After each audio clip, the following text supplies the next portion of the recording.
What's up, people? It's your boy the Guitkit, man. I'm gonna come at you right out the gate. Some straight advice, man. Don't look directly at the sun. Don't do it. No reason to shine, man. Don't do it, man. There's the circle, man. Oh, there it is over there. I can see it. I can see it. Don't do it, man. You know what I'm saying? And if you have to do it, just do it for a short period of time, man. Short period of time, man. You know what I'm saying? But there's no reason to do it at all, man. So just, you know what I mean? Put that out of your head, man. Looking at the sun.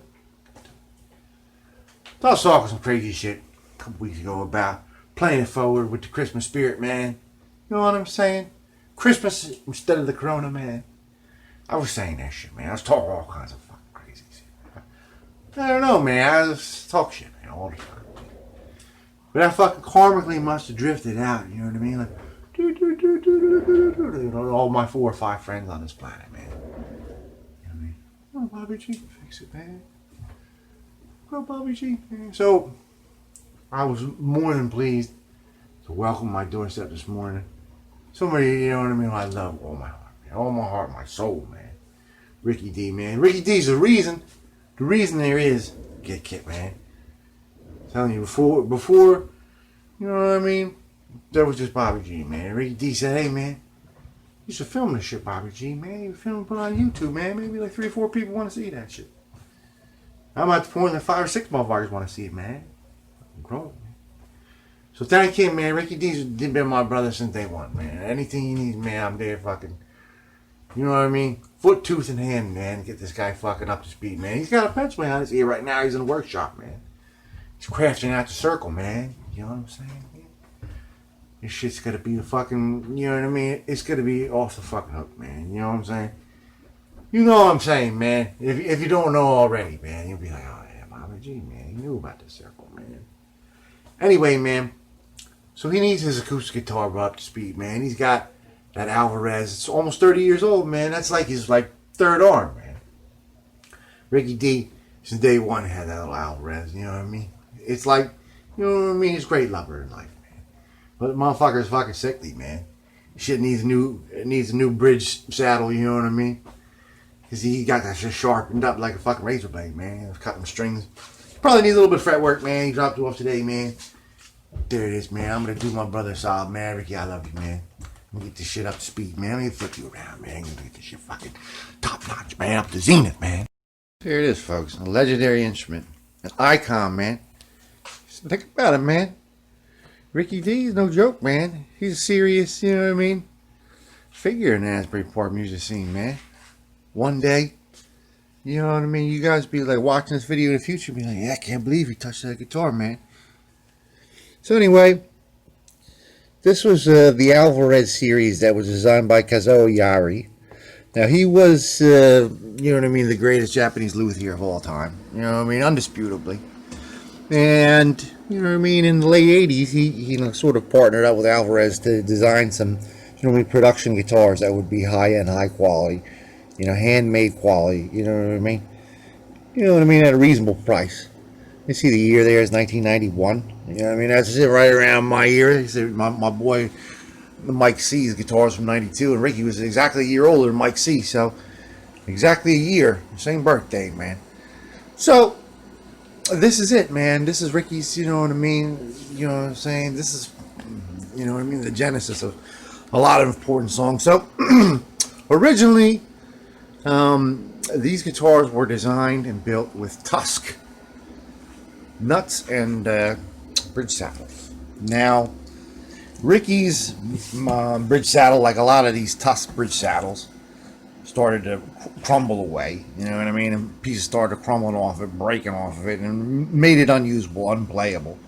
Now, tusk is a synthetic, you know what I mean, like ivoroid, you know what I mean, like a, sort of like, I remember Dr. Patillo showed me this, you know what I mean, little drawer he had of all these nuts and saddles made out of petrified woolly mammoth tusks, you know what I mean, so this is the optimal material to construct these, you know what I mean, parts out of it. And I was digging it, man. He's like, they're very expensive though, you know what I mean. So in like the 80s, 90s, it started synthesizing it, you know what I mean, like of a plastic sort of compound. And this is a replacement that Ricky bought after it was, you know what I mean, destroyed. And this is made out of like plastic. This is made out of like kind of like a fret binding plastic. It was too high, you know what I mean. Now Ricky can play guitar like he's ringing a bell, you know what I mean. But yeah, his lutherie skills, you know what I'm saying. He went out to the garage.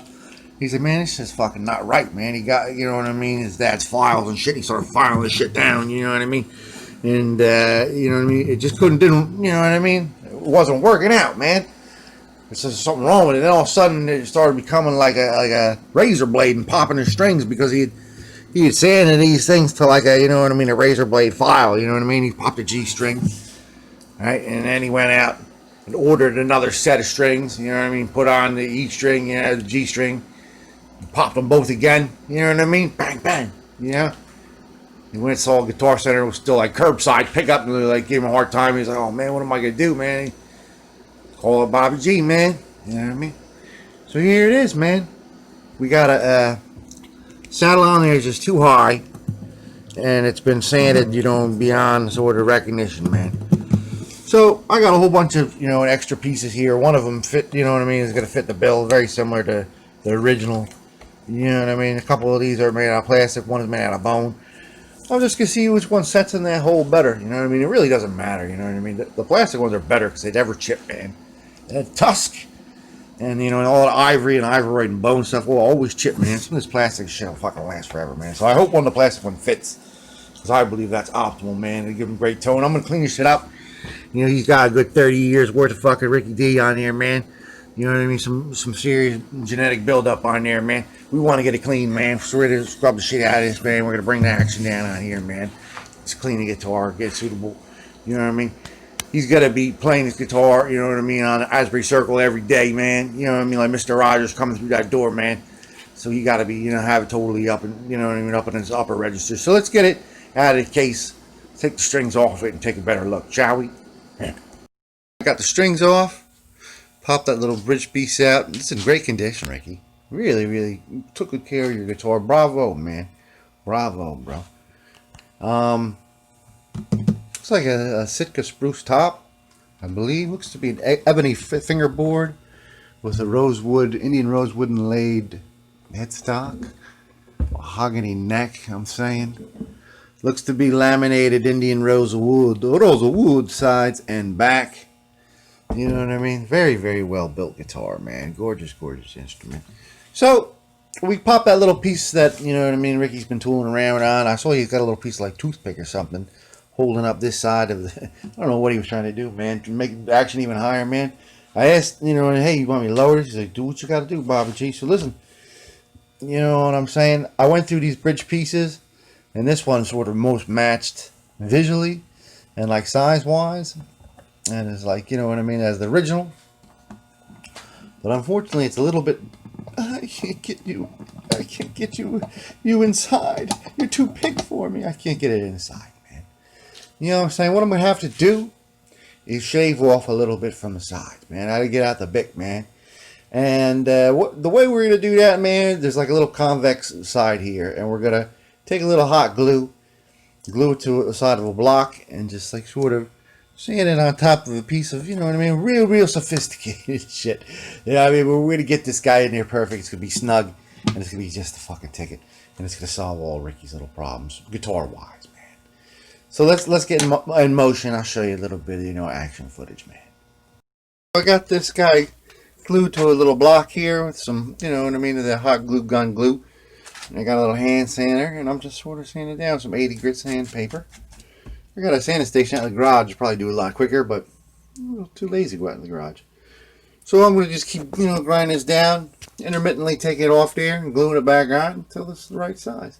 Then I'll come back at you when I got a bit into the hole, man. The worm's got the big bait, man. All right, people, so we got it all whittled out, man. Perfect size. Perfect size, and it looks almost like, you know what I mean, perfect to the original specs. You know what I'm saying, man? It's absolutely perfect. It's a lot smaller, you know what I mean? You know what I'm saying, than what he had in there. The action was all jacked up all the way. And if we get any problems when we put the strings on, you know what I mean, we'll go back to the drawing board. You know what I'm saying? let's get this guy cleaned up. Let's clean it up with some furniture polish, right? Hit it up with the, you know what I mean, a nice dosage of that. And we're also going to want to scrub these guys up here with furniture polish too, and a little piece of steel wool, because that is like real dirty. So let's do that, and I'll come right back at you. So we got it cleaned off, and there's two things I want to attend to. One's minor, and one's sort of like minor. The minor one is that I really want to, you know what I mean, do a fret job on here, man. Like, he's got some serious wear going on, man. I don't want to, didn't want to mess with the frets, you know what I'm saying? And this needs some serious oil. I had to scrub all of his earth off there, man. So, you know, and we'll do the fret job before we do the oil job. And this, I want to put a little butcher's wax on that, just to, you know, he's got a little bit of Willie Nelson trigger going on here. He's got some serious wear going on. There's a lot of Ricky thought going in there, man. Some serious drumming, bro. So, let's get these two things treated, man. You know, just a straight little butcher's wax on here, and we'll level those frets, and I'll come back at you. Alright, well, we had to do a full fret job on it. I took the nut off, you know, the full fret job, treatment, special extra care. We got all those dimples out of those frets, man. Look at them. Smooth, beautiful, recrowned. Covered the guitar up, you know what I mean, after I took the nut off. Got those frets totally down to grade, got rid of all those dimples. And then we, you know, sanded those frets up to 3000 sandpaper, and then we went over to crocus paper, 2 grades of crocus. You know what I mean? Up to extra fine crocus. Then we did a little bit of lens paper over top to give them real gleaming.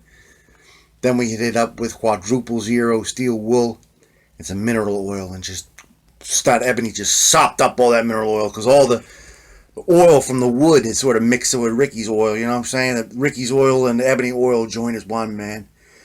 Ebony and Ricky T. Lots of dirty, filthy grease.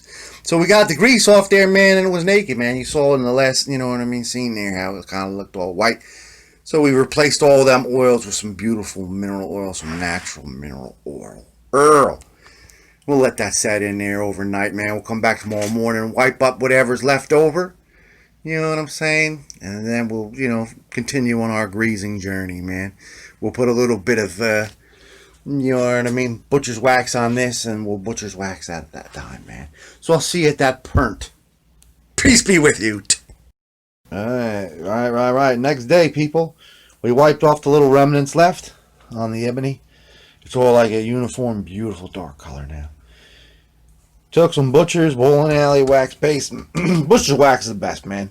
You know what I mean? This is what, when they put like those folding chairs on the gym floor back in school, this is why they could do it. You know what I mean? Without looking like shit. You know what I'm saying, man? It's what they use on the bowling alley, man. So, we weren't really using it to get that shine. We were using it to get that protection. You know what I mean? We got that on this rosewood. And it's got to keep that oil, you know what I mean? A little barrier between the Ricky D grease and the mineral oil, sort of, you know what I mean? And then we stain this guy up. I got the little light on this, but you know what I mean? Without the light on, it's sort of like a little bit darker than it was. It looked like bare wood before, but I mean, let me take the flash. See there, without the flash, it's not as glaring, you know what I mean? It's going to protect that little area. So now, like, the pick hits it, you know what I'm saying? And it's got a more tendency to just slide off, as opposed to dig into the wood and grab a little piece as it's been doing it, eating away at it. The trigger effect, man. Willie Nelson's got like a whole little valley going all the way down his fucking guitar like a termite, man. So anyway, man, so we put a little wax on there so the pick slides off. I'm gonna glue on that nut now. Let's put a little bit of wood glue on this to clamp it on. And I'll see you when that's dry. Hey! Alright, so it's the next day. This guy is definitely ready to be unclamped. Carefully, folks. Very carefully. Especially when you mess with somebody else's instrument. You know what I'm saying? A lot of my own instruments I throw around. I always take extra special care with somebody else's stuff. So, here we go. Now it's time to string it up. You know what I'm saying? Time to string it up. Now, I seen in Ricky's case, he had that set of strings he ordered. This is his favorite strings, I assume. These are the aluminum bronze acoustic strings. Now they got a 24G. These are medium light strings. Now this is aluminum bronze. Most strings are phosphor bronze, which is, you know, Martin's big innovation.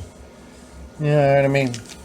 That's what Martin always saying. Now they got a little thing on the back here. This is a full set minus the G string that broke. A little trash talk here about this is the aluminum, you know what I mean, bronze, and this is the phosphor bronze, and they're trying to say that, you know, it's got a bigger tone, and this whatever, you know what I mean. But I'm going to tell you one thing about the difference between phosphor bronze and aluminum bronze. Is phosphor bronze a lot stronger, without a doubt, a lot stronger. And that's what my man Ricky needs, man. He needs a strong G string. So, about 20 years ago, I bought a whole bunch of, there was a music store closing, I bought a whole bunch of Martin singles. And I got one here. This is a wound phosphor bronze. It was a 25, so it's slightly, you know what I mean, a little bit thicker than what he regularly uses. I mean, very slightly, very, half a hair, you know what I'm saying? And it matches the color exactly of, you know what I mean? Bronze is bronze, folks, man. Oh, come out, man, come out. See that? So these are going to match up perfectly, man. They're going to marry each other perfectly. So, I'm going to put these guys on. You know what I mean? He's going to have a nice, thicker G on there. You know what I mean? It's going to be a smoother nut, so he shouldn't have no problems going forward, man. Before I get those strings on there, however, I'm going to throw some Mother's, you know what I mean, cleaner wax on there. Keeping the wax away from this, man. You know what I mean? We don't want to put cleaner wax, clean off that butcher's wax. Cleaner wax make this nice and sheeny. Sheeny shiny. So I'll see you in a little bit, folks. Peace. Sheeny. So we put the first string on there. Still got like some high action, man. It's got a prominent forebow, man. Upbowed, man. You see that? You always wait till you have the new saddle on there before you know what I mean, adjust the truss rod. This has got a nice little adjustable truss rod right in there. Stores upon thars. We love you, man. So let's tighten that little guy up a little bit, tiny by tiny, until we get the action to the correctable thing. Then we'll put all the strings on, and we'll see you over the glam shots. So I say to you all, most humbly, peace be with you. I just want you to have a quick pre-glam shots glam shot. You know what I mean? Of those frets, man. You know what I'm saying? Beautiful. Beautiful. Let me put this guy up on the slab. What a masterful instrument. You know what I mean? A masterful instrument for a guitar master. You know what I'm saying? It's a pleasure to work on this guitar for my dear friend, man. You know what I'm saying? Gorgeous instrument, man. I already showed you the back of it before, I think. Maybe a quick gander at this guy once over, man, just so you guys can take in the beauty. Take in the beauty that Ricky gets to appreciate each and every day, man. Like I say, a beautiful instrument, you know what I mean? It's like a beautiful partner. Especially if it's, you know what I mean, giving you so many beautiful children as it has Ricky D. So let's hear this fucking thing, man. You know what I mean? Let's get it back to its owner. Peace be with you.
That's the righteous owner of this beautiful Alvarez guitar. Ricky, when'd you get that guitar, man? When'd you first come into your life, that gorgeous instrument? Help me. This came into my life a few years ago, and I started to pay more attention to it about a year and a half ago. That's a gorgeous instrument, man. The Alvarez DY53N. The undeniable Ricky D, man. One of the greatest. Thank you so much, my brother. Peace be with you.